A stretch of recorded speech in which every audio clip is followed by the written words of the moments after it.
Écoutez, je vous souhaite la bienvenue au 11e colloque Bio pour tous organisé par le CETAB, le Centre d'expertise et de transfert en agriculture biologique.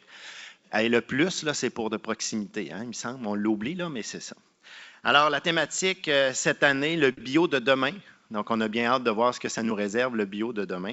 Je me présente, Nicolas Turgeon, je suis conseiller en agriculture biologique au ministère de l'Agriculture, des Pêcheries et de l'Alimentation du Québec depuis plus de 20 ans.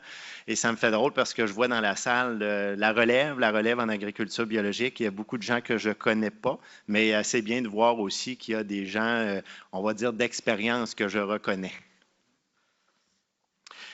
Pour cette année, en réfléchissant aux thématiques pour le colloque, le comité organisateur a identifié plusieurs enjeux auxquels les entreprises du secteur biologique font face et qui viennent influencer leur environnement d'affaires.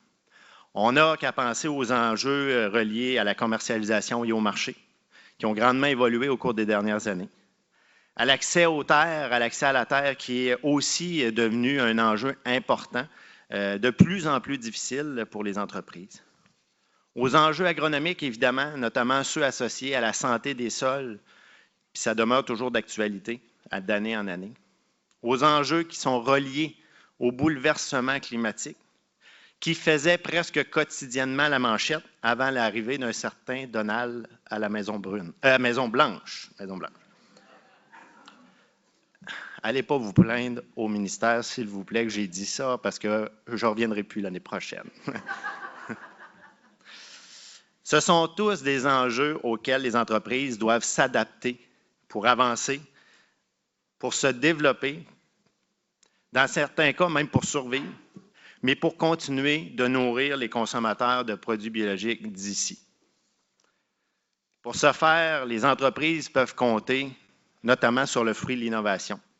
Les avancées de la science ainsi que les nouvelles technologies qui se développent à vitesse grand V.